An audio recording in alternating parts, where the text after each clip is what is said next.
Сайн байна уу? Манай 17 дахь удаагийн хичээл эхэлж байна. Өнөөдрийн хичээлээр хайлтын талаар үзье. Хайлт нь бол маш өргөн хэрэглэгддэг хамгийн мэдэх ёстой чухал алгоритмуудын нэг. За эхлээд эхний дасгал болохоор энгийн хүмүүсийн нэрнүүд өгөгдсөн гэж бодъё л доо. Alice, Bob, Tim ч гэдэг юм уу те 3 хүний нэр өгсөн гэж бодъё. За энэ 3 хүний нэрнээс бид нэг хүний нэрийг хайгаад хаана байгаа вэ гэдгийг олдог тийм алгоритм зөвшөөрч.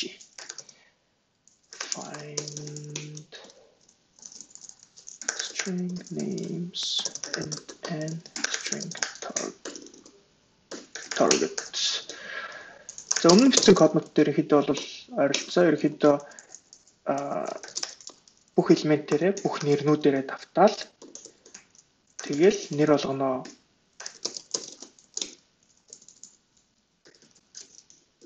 хайж байгаа нэртэй маань тэнцүү юу үгүй юу гэдгийг шалгаал тэгэл хэрвээ тэнцүү элемент тэнцүү нэр олдох юм бол байгаа индексийг буцаач.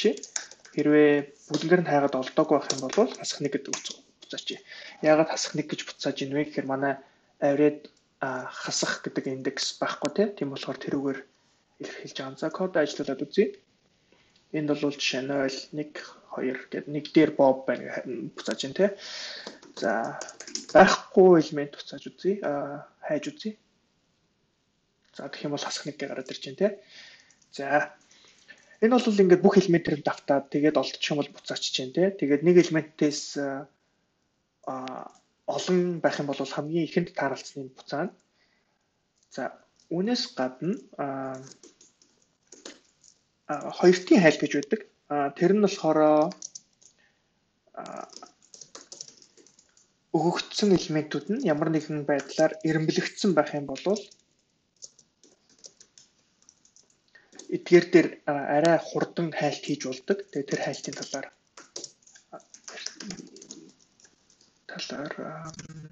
яри size of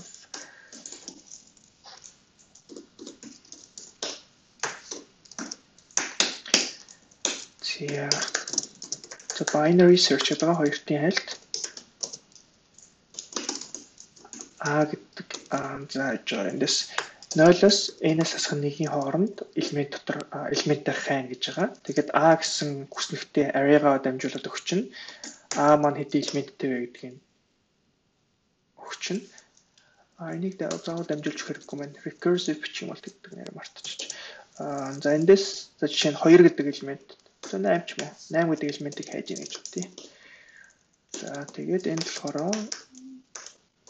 binary search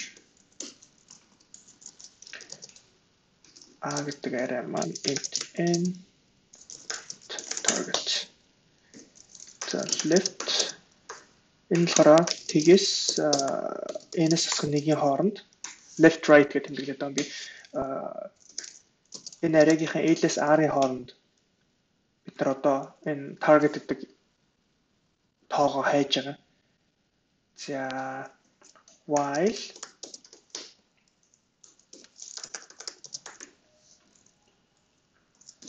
за санаа нь болохоор би одоо хамгийн гол санааг нэг тайлбарлая.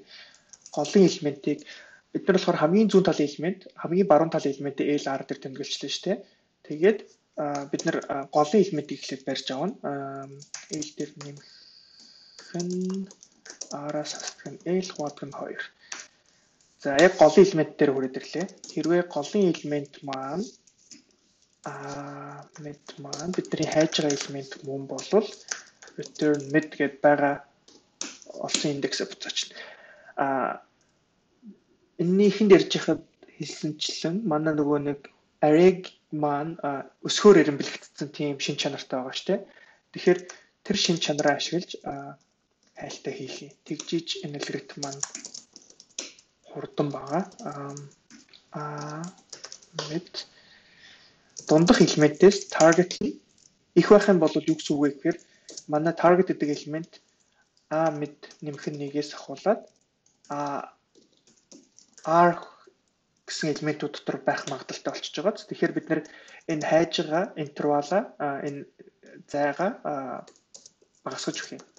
Тэгэхээр ингээ харах юм бол бид нар хайж байгаа хэсгээ талын зүүн талынхаа тал хэсгийг хасчихж байгаа. За тэгэнгუутаа хэрвээ таргет нь А-гийн дундх элементээс бага байх юм бол баруун талын хэсгийг хасч байна. Баруунаа мэдээс хасах нэг болгож байна. Энд болохоор энэ сегментэд болохоор L-ээс эхлүүлээд мэд хасах нэг хүртэл жижиг ааш дотор манай элемент байгаа гэсэн үг шүү дээ. Тэгэхээр ерөнхийдөө манай алгоритм бол ингээд код нь бол болчихж байгаа. За тэгэхээр ажиллуулад үзье. За 8 бол 2 дээр байна гэж тий 0 1 2. За жишээ нь 23-ыг хайгаад үзье тий. За 5 дээр гэж байна. За байхгүй элемент хайгаад үзье тий. Хасахныг гарч байна тий. За манай алгоритм бол зөв ажиллаж байна. Энэ болохоор нэг while гэж давтахад нийт элементээсээ талыг хасаад байгаа. Тийм болохоор энд маш цөөхөн шалгалт хийгдэж байгаа. Ерөнхийдөө n гэсэн элементээс нэг элемент хайхад бол логарифм 2 суурьтай n ширхэг үйлдэл хийгдэнэ.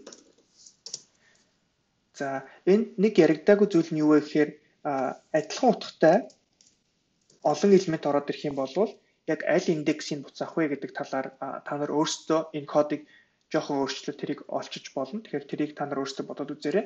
Тэгээ хамгийн гол нь бас энэ санаа нь чухал. Тэрнээс биш яг ингээд арray дээрээс хайх хэрэгтэй төр гэсэн үг биш. Би арай жоохон өөр жишээ авч тайлбарлаж үзүүлье. За жишээ нь 1-ээс ахуулаад 1000 давхар байшин байгаа гэж бодъё л доо тий 1 2 3 гэх мэтчлэн тий. Тэгээд бид нарт хязгааргүй олон ширхэг өндөг байгаа гэж бодъё. За өндөгнүүд нь бүгд адилхан стандарттай гэх юм уу? Нэг давхраас хагардаг байх юм бол тэр давхраас л хагардаг байхаар гэж бодъё. Тэгэх юм бол энэ бодлого юу асуух вэ гэхээр яг өндөг хагарч эхэлдэг тэр давхрыг бол одоо жишээ нь 750 дахь давхраас л өндөг хагарч эхэлдэг байх юм бол тэр 750 дахь давхрыг олно. Тэнгуут тэрийг яаж бодох вэ гэхээр энэ хоёртын хайлтыг ашиглаж бодож болно. Тэгэхээр яг хөөр биднэрт хязгааргүй өндөг байгаа гэж бодох юм бол бид нэр ихлээр 500 дахь байрнаас өндгөө шидээд үзнэ. Хэрвээ хагарахгүй байх юм бол бид нэр дээшээгээ 750 дээрээс шидэж үзээд дараа нь яа тийм те 625-аас ч гэдэм үү те. Гэх мэтчлэн ингээ хайсаар хагаад яг ханаас шийдэх юм бол хагарч ийн гэдгээ олчиж болно. Тэгэх юм бол бид нэг нэгээр нь энэ тэндээс нь давтаж явж хайхаас маш цөөхөн үйлдэл хийгдэн. Тэрүүгээрээ давуу талтай.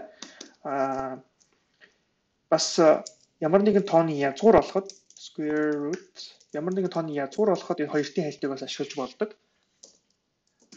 Тэгэхээр та нар өөрсдөө энийг яаж хийх үү гэдгийг бодоод үзээрэй. За өнөөдөр хичээл бол шугамн хайлт linear search болон binary search гэдэг нэг талаар орлоо. Дахиад нэг хайлт байгаа ternary search гэдэг тэрний талаар дараа тусад нь хичээл оруулнаа. За анхаарал хандуулсанд баярлалаа.